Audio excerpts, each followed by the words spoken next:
Assalamualaikum warahmatullahi wabarakatuh. Halo semuanya. Jumpa kembali dengan saya, Kang Restu. Apa kabar kalian semua?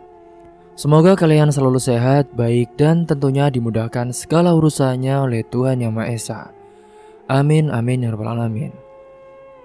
Oke, seperti biasa, kali ini saya akan menceritakan sebuah kisah horor. Dan bagi kalian yang baru bergabung, jangan lupa klik tombol subscribe-nya. Klik juga lonceng notifikasinya serta like video ini agar kalian tidak ketinggalan cerita-cerita menarik dari channel kami. Oke, terima kasih. Dan langsung saja tanpa berlama-lama lagi. Bagaimana kisahnya? Ini dia ceritanya. Pagi masih begitu muda ketika Karina terbangun dari tidurnya. Udara dingin menusuk kulit membawa aroma embun yang masih menggantung di udara. Dari jendela kayu kamarnya yang sedikit terbuka, samar-samar terdengar kokok ayam bersahutan, menandakan hari baru telah dimulai. Ia menggeliat sejenak di atas kasur tipisnya sebelum akhirnya bangkit perlahan. Dari balik dinding bambu terdengar suara ibunya, Bu Iza yang sudah mulai sibuk di dapur. Aroma nasi yang tengah dimasak menyeruak, bercampur dengan wangi teh hangat yang biasa mereka seduh setiap pagi. Karina mengusap wajahnya, mencoba mengusir rasa kantuk yang masih tersisa, lalu beranjak keluar kamar. Di ruang tengah rumah panggung sederhana itu, Pak Karno ayahnya sudah duduk di kursi kayu tua sambil menghisap rokok lintingan. Sorot matanya masih terlihat mengantuk, tetapi ia tetap tersenyum ketika melihat putrinya keluar dari kamar. "Kamu sudah bangun, Nak?" tanyanya dengan suara berat. Karina mengangguk sambil berjalan menuju dapur, di mana ibunya sedang menuang teh ke dalam cangkir tanah liat. "Sudah, Pak, Bu. Ibu kok pagi sekali sudah bangun?" ujar Karina sambil menguap kecil. Bu Iza menoleh dan juga tersenyum. "Iya, hari ini kita harus lebih awal pergi ke kebun teh. Bu Mina pasti sudah menunggu di sana," katanya seraya menyerahkan cangkir teh kepada Karina. Gadis itu menerima cangkirnya dan meniup uap hangat yang mengepul di atas permukaan teh. Ia menyesap perlahan, membiarkan rasa pahit khas teh segar menghangatkan tenggorokannya. Setiap pagi keluarga kecil ini selalu disibukkan dengan pekerjaan di kebun. Meski mereka bukan pemilik lahan sendiri, mereka bekerja di kebun milik salah satu tetangga, membantu memanen dan juga merawat tanaman teh yang tumbuh subur di lereng bukit. Setelah menuntaskan tehnya, Karina segera bersiap. Ia mengenakan pakaian lengan panjang dan juga celana longgar agar lebih nyaman saat bekerja. Rambutnya yang panjang ia kepang satu, lalu ia mengambil caping yang tergantung di dinding. "Kita berangkat sekarang?" tanyanya sambil melihat ibunya yang sedang menyiapkan bekal sederhana. Bu Iza pun mengangguk saat itu. "Sebentar, itu bapakmu akan menyusul setelah menyelesaikan sarapannya." Tanpa banyak bicara lagi, mereka pun keluar rumah. Langkah kaki mereka beriringan melewati jalan setapak berbatu yang masih basah oleh embun pagi. Langit masih berwarna kebiruan dengan semburat cahaya oranye yang mulai muncul di ufuk timur. Sepanjang perjalanan, Karina menikmati pemandangan yang sudah begitu akrab baginya. Pepohonan tinggi menjulang di sisi jalan. Suara burung berkicau riang menyambut pagi hari. Udara di lereng bukit saat ini terasa begitu segar, berbeda dengan udara di kota yang pernah ia kunjungi sekali bersama ibunya. Kebun teh yang mereka tuju terletak tidak terlalu jauh dari rumahnya, hanya sekitar 30 menit berjalan kaki. Saat mereka tiba, beberapa pekerja lain sudah lebih siap dulu memulai memanen. Karina melihat Bu Mina, tetangga mereka yang sedang memasukkan daun teh muda ke dalam keranjang besar yang tergantung di punggungnya. "Pagi, Bu Mina," sapa Karina dengan ramah. Bu Mina menoleh dan juga tersenyum. "Pagi, Karina. Kamu bangun lebih pagi hari ini ya?" "Iya, Bu. Ini mau bantu lebih banyak," katanya sambil mengambil keranjang kosong yang tersedia di salah satu sudut kebun. Matahari semakin naik ketika mereka mulai bekerja. Karina dengan cekatan memetik pucuk-pucuk teh yang masih segar, merasakan tekstur lembutnya di jemarinya. Ia sudah terbiasa dengan pekerjaan ini sejak kecil, meski usianya baru menginjak remaja. Di sela-sela pekerjaannya, ia juga sempat melirik ke arah ibunya yang tengah berbincang dengan ibu-ibu yang lain sambil tetap memetik daun teh. Sesekali terdengar tawa kecil dari mereka, mencairkan suasana kerja yang sebenarnya cukup melelahkan. Pak Karno datang sekitar 1 jam kemudian, membawa sabit kecil untuk membantu membersihkan ranting-ranting yang mengganggu di sekitar tanaman.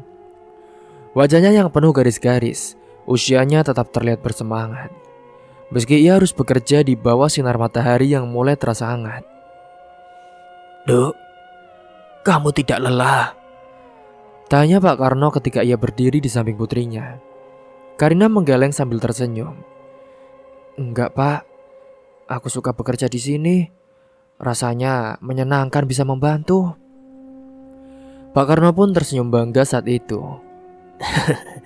"Ya wes, lanjutkan ya. Kamu memang anak yang baik." Pekerjaan berlanjut hingga matahari mulai meninggi. Ketika perut mereka mulai keroncongan, mereka duduk di bawah pohon besar di tepi kebun untuk beristirahat. Bu Iza membuka bungkusan bekal yang ia bawa, mengeluarkan nasi tempe goreng, dan juga sambal sederhana yang selalu menjadi favorit mereka. Karina makan dengan lahap menikmati kebersamaan sederhana ini. Di tengah kehidupan mereka yang serba pas-pasan, momen seperti ini terasa begitu berharga.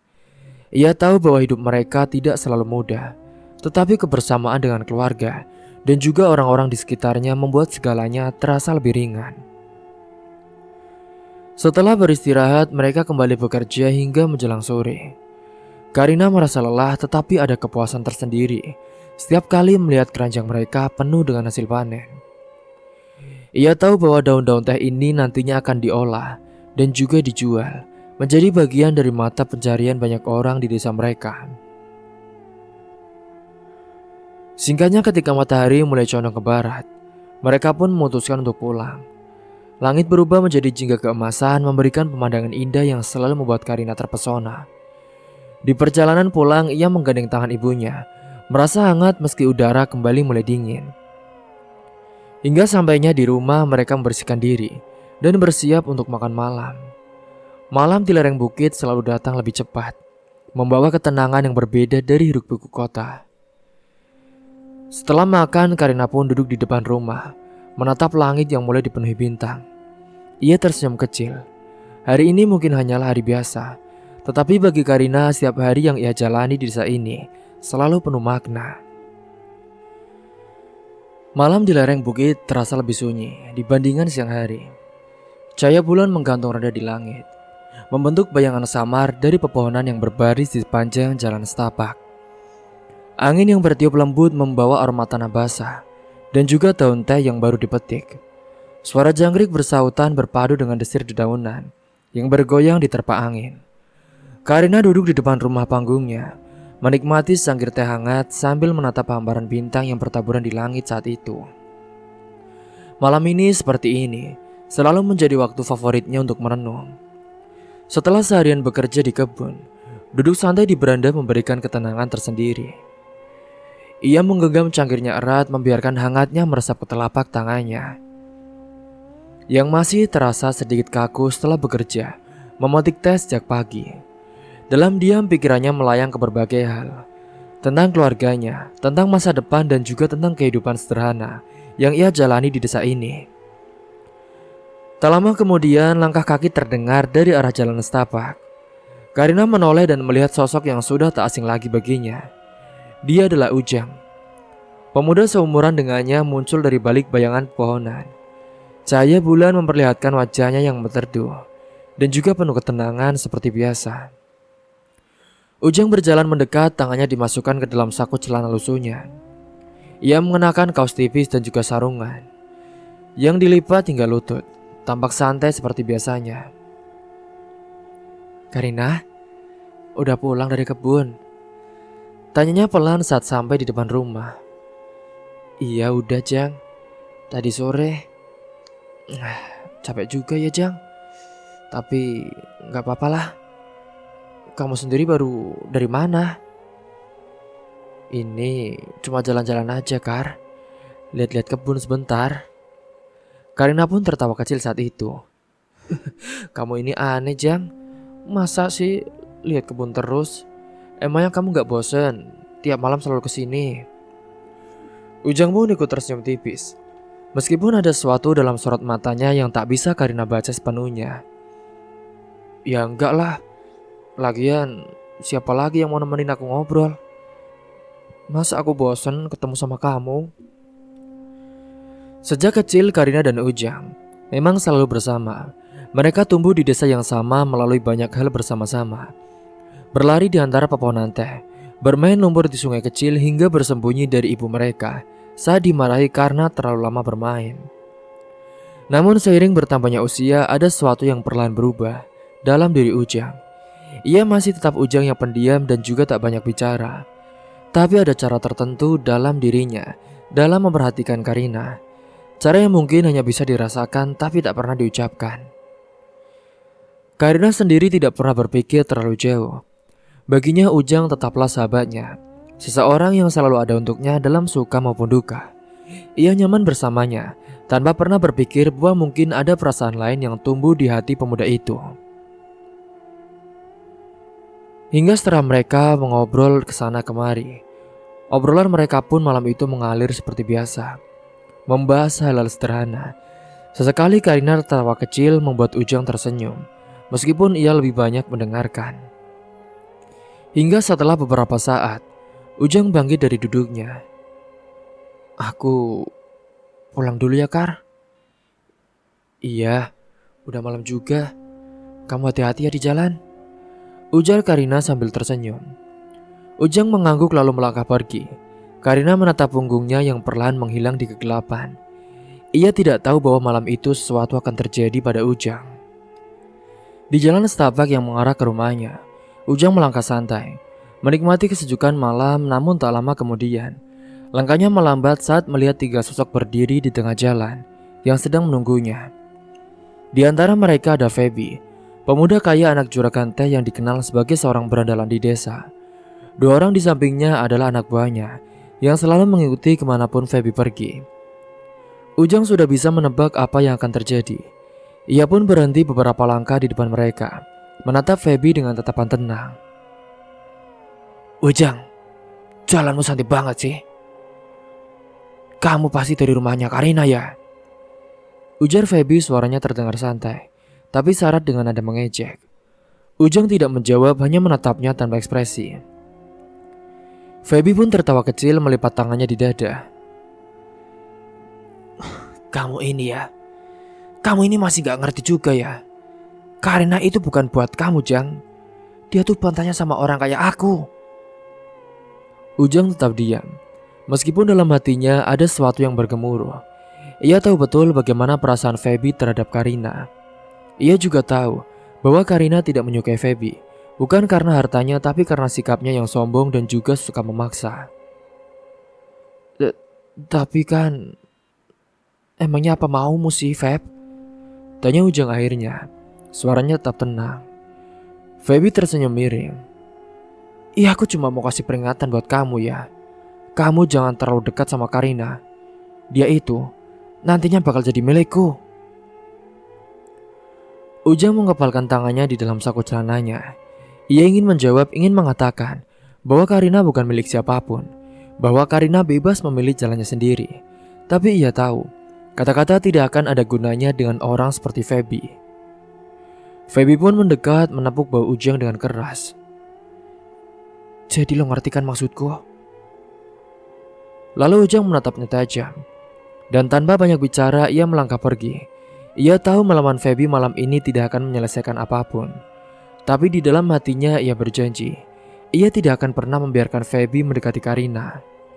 Dari kejauhan bulan masih bersinar terang di langit, menyinari jalan yang kini terasa semakin sunyi. Ujang pun saat itu menatap tajam ke arah Feby yang berdiri dengan tangan terlipat di dada. Sorot matanya penuh kesombongan. 2 anak buahnya berdiri di sisi kanan dan juga kiri, yang menatap Ujang dengan ekspresi mengejek, seolah-olah sudah siap jika terjadi sesuatu. Namun Ujang tetap tenang. Ia bukanlah tipe orang yang mudah terpancing emosi, terutama oleh orang seperti Feby yang selalu menganggap dirinya lebih tinggi dari orang lain hanya karena kekayaan orang tuanya. Karina itu temanku ya, Feb.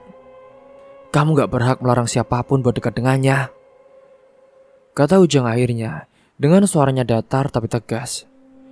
Feby pun lalu tertawa kecil lagi, melirik anak buahnya seolah menikmati situasi ini. Teman, katanya sambil menyipitkan mata. Udah deh Jang, kamu jangan bohong. Aku lihat sendiri cara kamu memandang Karina. Itu bukan pandangan teman. Lagian, walaupun kamu sudah berteman sejak kecil, laki-laki dan perempuan bisa saja saling suka. Apalagi orang seperti kamu. Ujang mengepalkan tangannya di dalam saku celananya. Ia tidak suka dihakimi seperti ini, apalagi oleh seorang seperti Feby. Tapi ia tidak akan membiarkan emosi saat itu menguasainya dirinya. Lalu kenapa, Feb? Kalau aku memang punya perasaan Karina, emangnya apa urusannya sama kamu? Tanya Ujang masih dengan nada datar. Senang melihat Ujang akhirnya menunjukkan sedikit reaksi. Feby pun mendekatkan wajahnya. Dengar ya Jang, walaupun kalian cuma teman, siapa sih yang bisa jamin kalian gak bakal saling jatuh cinta? Cinta itu bisa datang kapan saja ya Jang. Dan aku gak mau Karina jatuh ke tangan orang seperti kamu, miskin cupu. Ujang menahan nafas saat itu, berusaha menekan rasa marah yang mulai membakar di dadanya. Ia tahu betul siapa Feby, pemuda yang mengandalkan kekayaan orang tuanya untuk melakukan apapun yang dia mau. Tapi satu hal yang membuatnya benar-benar muak adalah bagaimana Feby menganggap Karina sebagai sesuatu yang bisa dimiliki. Kamu salah, Feb. Karina itu bukan milik siapapun ya. Dia bebas memilih jalan kehidupannya sendiri. Ekspresi Feby berubah. Wajahnya mengeras, ia tidak suka mendengar seorang berbicara seperti itu. Terutama dari orang seperti Ujang yang dianggapnya bukan siapa-siapa. Kamu keras kepala juga ya Jang. Kita lihat, sampai kapan kamu bisa terus ngomong kayak gitu? Tanpa peringatan, salah satu anak buah Feby pun mendorong Ujang dengan kuat, membuatnya kehilangan keseimbangan dan hampir terjatuh ke tanah. Ujang pun segera menegakkan tubuhnya menatap mereka dengan tajam, tapi tetap tidak melakukan perlawanan. Feby tertawa sinis saat itu. Ingat baik-baik omonganku ya Jang. Kalau kamu masih nekat dekat-dekat Karina, aku bakal pastikan hidupmu dan juga keluargamu gak bakal tenang. Lihat saja. Setelah berkata demikian, Feby berbalik dan berjalan pergi dengan santai, diikuti oleh kedua anak buahnya. Mereka meninggalkan Ujang yang masih berdiri di tempatnya, dengan dada berdegup kencang menahan amarah. Malam itu semakin larut dan angin bertiup lebih dingin dari sebelumnya. Ujang menarik nafas dalam-dalam sebelum melanjutkan langkahnya menuju rumah. Namun di dalam hatinya ia tahu bahwa inilah belum berakhir. Sementara setelah menghakimi Ujang, saat itu Feby dan juga anak-anak buahnya berjalan menuju sebuah gubuk di tepi kebun teh yang sering mereka gunakan sebagai tempat berkumpul. Malam bagi Feby bukanlah waktu untuk beristirahat, melainkan saatnya untuk bersenang-senang dengan cara yang hanya dia sendiri yang menganggapnya menyenangkan. Di dalam gubuk itu, beberapa botol minuman keras sudah tertata rapi di atas meja kayu. Seorang gadis desa duduk di sudut ruangan. Wajahnya pucat dan juga tampak ketakutan. Feby hanya menyeringai saat melihatnya, lalu menjatuhkan tubuhnya ke kursi dengan santai. Mana minumannya? Tanyanya pada salah satu anak buahnya. Anak buahnya pun segera menuangkan minuman ke dalam gelas dan menyerahkannya kepada Feby. Tanpa berpikir panjang, ia menenggak minuman itu dalam sekali teguk, lalu tertawa terbahak-bahak. Kita rayakan malam ini kawan. Kenapa seneng banget bang? Salah satu anak buahnya pun ikut tertawa. Feby mengempaskan gelasnya ke meja dan menatap mereka dengan mata liar. Ya, karena malam ini gue baru aja kasih pelajaran ke anak kampung sok pintar itu. Si Ujang, dia pikir dia siapa? Sok-sokan mau ngelawan gue.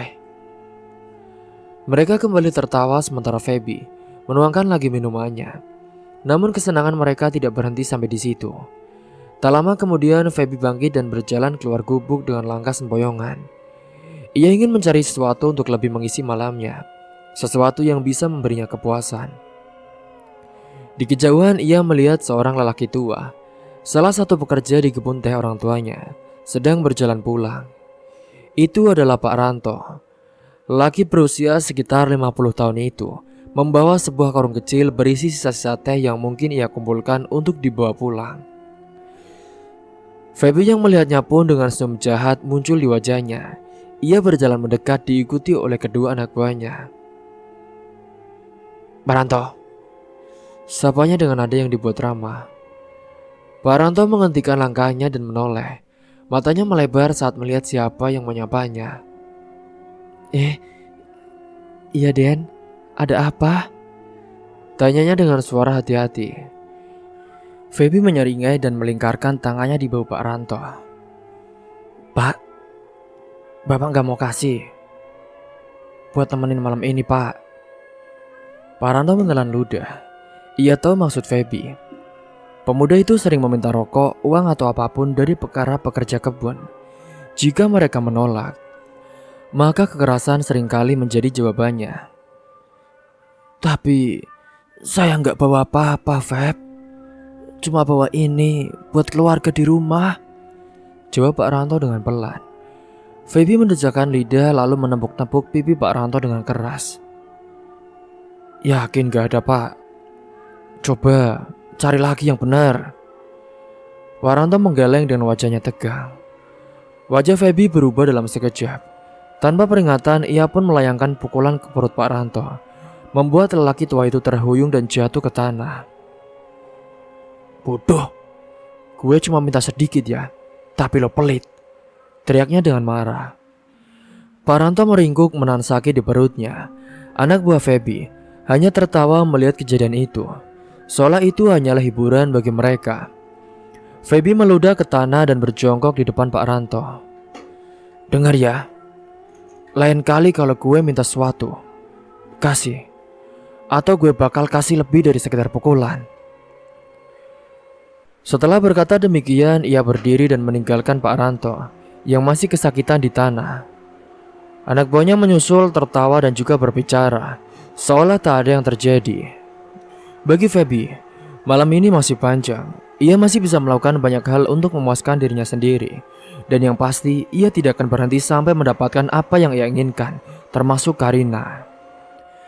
Beberapa hari saat itu, setelah insiden malam itu, kehidupan di lereng bukit kembali berjalan seperti biasa. Para petani masih sibuk memanen teh dan langit biru yang cerah menaungi hamparan hijau yang luas.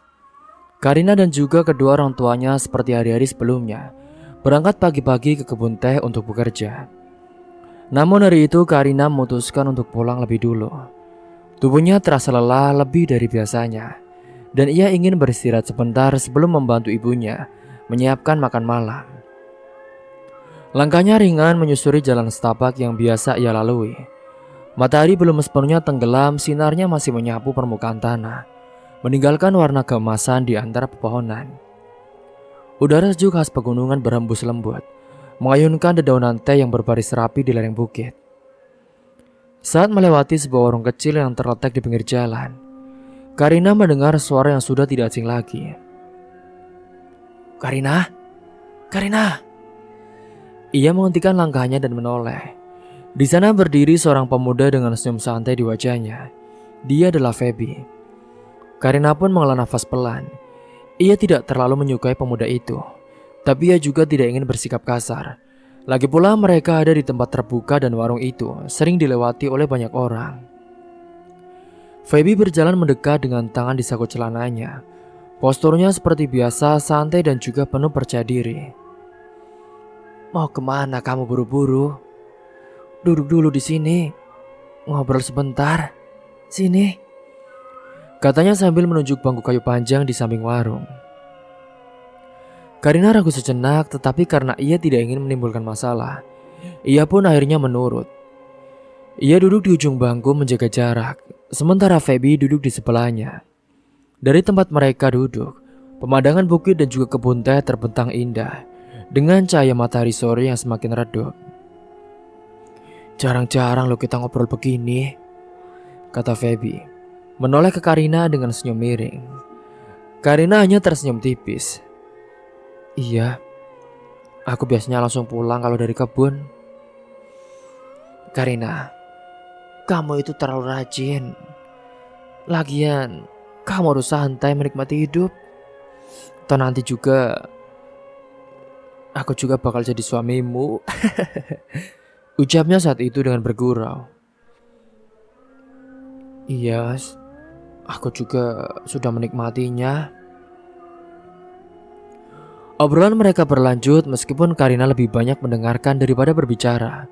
Feby terus berbicara tentang berbagai hal. Kebanyakan tentang dirinya sendiri, tentang betapa hebatnya dia dan juga tentang bisnis keluarganya. Karina hanya sekali mengangguk atau memberikan tanggapan seperlunya. Dalam hatinya ia sebenarnya sudah ingin pergi, tetapi Feby terus berusaha menahannya dengan berbagai alasan. Waktu berlalu lebih cepat dari yang Karina sadari. Matahari mulai tenggelam seponyuna di balik bukit, menyisakan langit jingga yang perlahan berubah menjadi kelam. Sementara di rumah, kedua orang tua Karina baru saja pulang dari kebun. Pak Karno menaruh keranjang besar berisi daun teh di sudut rumah. Sementara Bu Iza, dia pun mulai menyalakan lampu minyak di dalam. Namun ada sesuatu yang berbeda hari itu. Rumah terasa lebih sepi dari biasanya. Karina, Karina, panggil Bu Iza sambil melangkah ke dapur. Ia mengira putrinya sudah lebih dulu sampai di rumah, tetapi ternyata tidak ada siapapun di sana. Mungkin lagi di sumur, Bu, tebaknya. Bu Iza pun mengangguk. Ya udah, Pak, Ibu lihat dulu. Namun setelah beberapa saat mencari, Bu Iza kembali dengan wajah sedikit khawatir. Pak, di sumur juga nggak ada loh. Pak Karno mencoba tetap tenang. Ya wis, mungkin masih di rumah tetangga, Bu. Karina kan suka mampir ke rumah Bu Rini atau Bu Sari kalau lagi pulang lebih dulu. Bu Iza mengangguk lagi, mencoba tetap berpikir positif. Putrinya memang suka mampir ke rumah tetangga untuk mengobrol atau sekadar membantu pekerjaan rumah sebentar. Namun saat maghrib tiba dan Karina masih juga belum pulang, kekhawatiran mulai menyelimuti mereka. Pak Karno berdiri dari duduknya. Ya sudah, Bapak cari ke rumah Purini ya, Bu. Beberapa menit kemudian ia pun kembali dengan wajah cemas. Bu Rini bilang Karina gak mampir ke sana loh, Bu. Bu Iza mulai merasa ada yang tidak beres. Biasanya jika Karina pulang lebih dulu, ia selalu sudah berada di rumah tepat sebelum maghrib. Apa kita tanya Ujang, Pak? Dia kan teman dekatnya Karina. Ya sudah, ayo. Mereka lalu segera pergi ke rumah Ujang yang tidak terlalu jauh. Begitu tiba, mereka menemukan Ujang sedang duduk di beranda rumahnya. Jang, kamu lihat Karina gak? Tanyanya saat itu dengan nada cemas. Ujang pun langsung berdiri dengan ekspresi wajahnya berubah. Karina? Bukannya dia pulang lebih dulu dari kebun, Bu? Iya, tapi sampai sekarang belum pulang, kata Bu Iza. Wajah Ujang pun menegang, perasaan tidak enak mulai menyusup ke dalam dirinya. Ia mengenal Karina terlalu baik. Gadis itu bukanlah tipe orang yang akan pergi tanpa memberitahu orang tuanya. Ya sudah, kalau gitu biarkan saya cari ya, Pak, Bu, kata Ujang tanpa ragu. Sementara saat itu di tempat lain, Karina sedang berada dalam situasi yang tidak pernah ia bayangkan sebelumnya. Setelah menghabiskan waktu lebih lama dari yang ia inginkan di warung, ia pun akhirnya mencoba berpamitan. Feb, aku harus pulang. Ini sudah sore. Namun Feby hanya menyeringai. Kenapa buru-buru si cantik? Kita belum selesai loh. Tapi Feb, aku benar-benar harus pulang. Ulang Karina mencoba berdiri. Namun sebelum ia bisa melangkah pergi, Feby mencengkeram pergelangan tangannya dengan kuat. Gak boleh. Kamu gak boleh kemana-mana.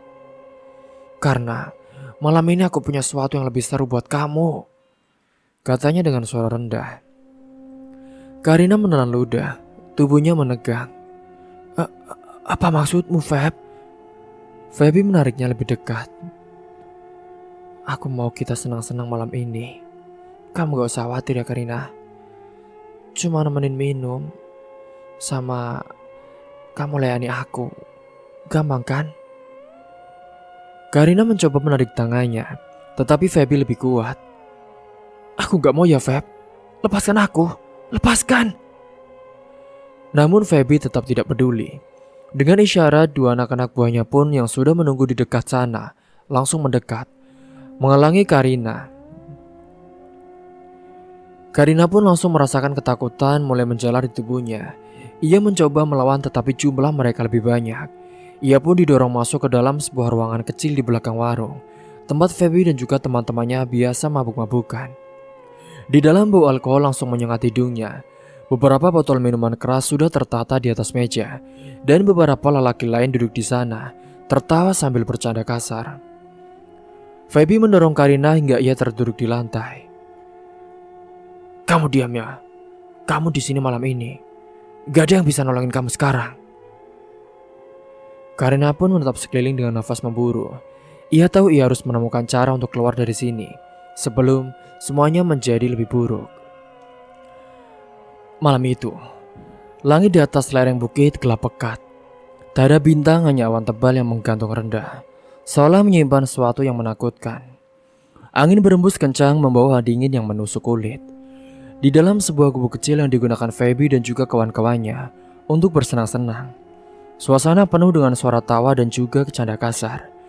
Botol-botol minuman keras berserakan di atas meja kayu yang sudah usang, serta bau alkohol bercampur dengan asap rokok memenuhi ruangan sempit itu, membuat suasana semakin gelap, pengap. Feby duduk santai di tengah ruangan, memegang gelas yang masih setengah penuh.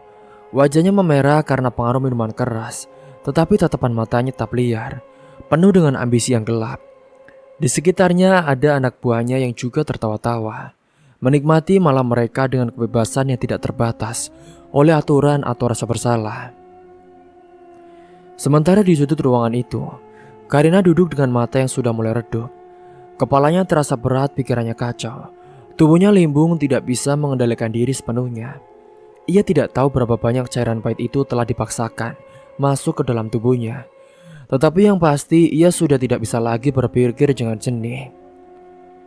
Sementara saat itu di rumahnya, kedua orang tua dari Karina sangat khawatir karena anaknya belum pulang. Hingga malam itu pun, Pak Karno menyuruh untuk ibunya agar tertidur lebih dahulu dan berharap bahwa anaknya itu besok bisa pulang dengan selamat.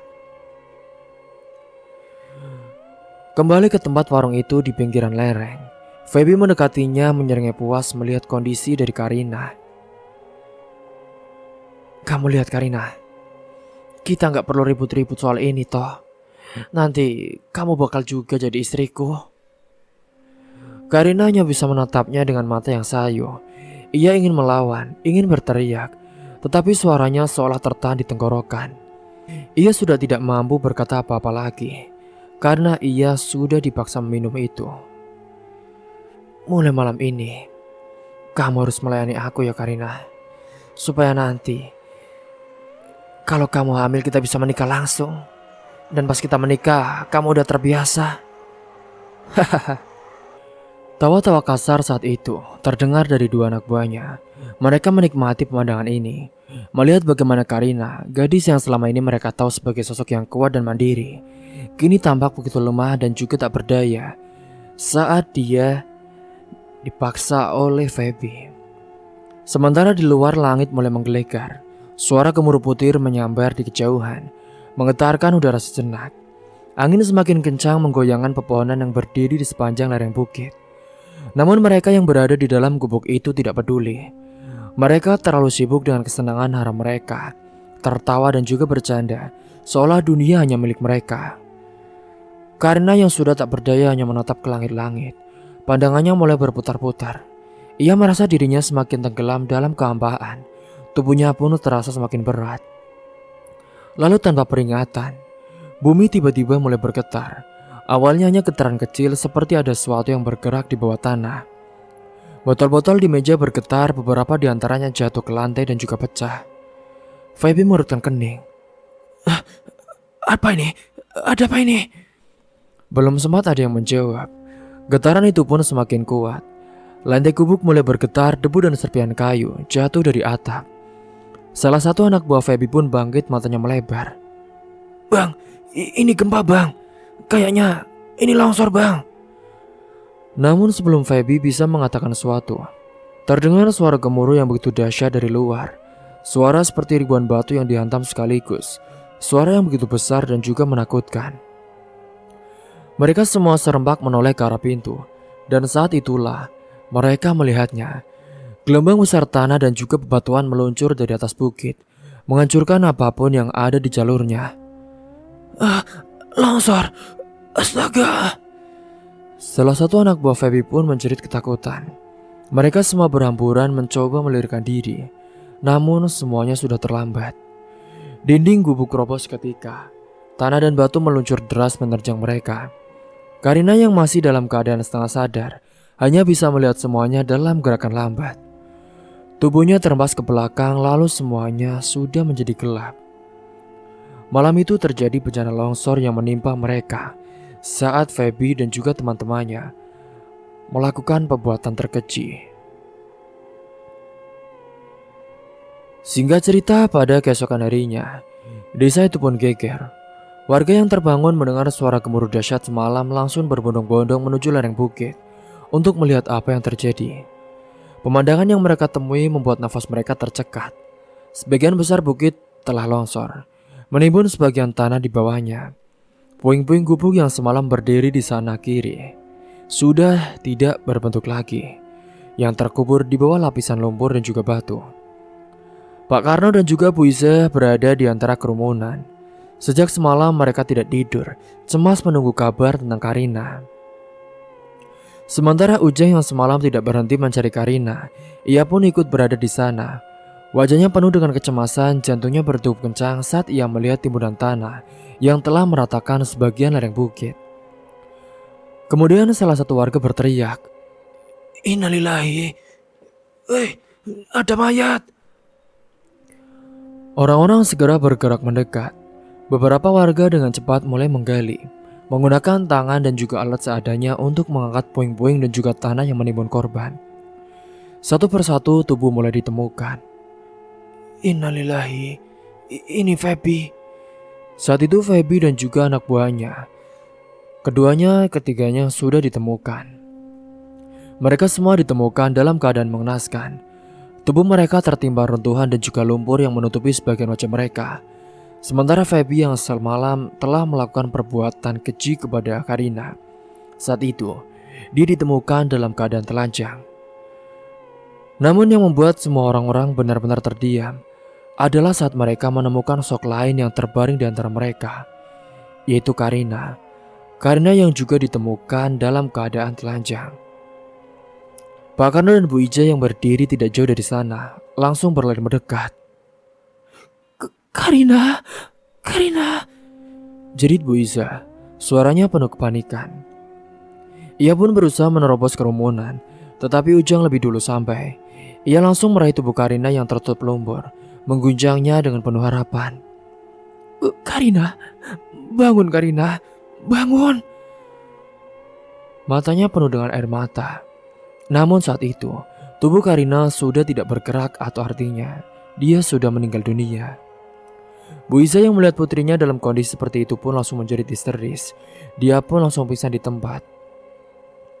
Sementara warga yang melihat kejadian itu hanya bisa terdiam. Sebagian dari mereka ikut menangis. Ujang masih mengguncang tubuh Karina menolak menerima kenyataan. Hingga saat itu, hari itu pun bukit yang hijau dan indah berubah menjadi tempat terkabung. Warga tidak akan pernah melupakan kejadian tragis itu. Bagaimana alam mengambil nyawa mereka yang lalai akan batasan. Dan bagaimana seorang gadis baik seperti Karina ikut menjadi korban dari keserakan seorang. Hari itu pun jenazah Karina dan juga ketiga pemuda itu dibawa ke rumah sakit untuk diotopsi. Saat itu ditemukan bahwa Karina tewas setelah semalam dilakukan ruda paksa. Jenazah pun dimakamkan dan saat itu ibunya tidak terima karena anaknya tewas akibat perbuatan dari Feby. Kedua orang tua Feby pun saat itu memberikan uang kepada ibu dan juga ayah dari Karina dan sangat mengucapkan permintaan maaf karena akibat perbuatan dari anaknya sudah membuat alam menjadi murka. Semoga kita semua bisa mengambil hikmah dan pelajaran dari kisah ini. Mungkin itu saja yang dapat saya sampaikan. Kurang lebihnya mohon maaf apabila ada salah kata ataupun ucapan yang kurang berkenan bagi kalian semua. Sampai jumpa di cerita selanjutnya. Akhir kata, wassalamualaikum warahmatullahi wabarakatuh.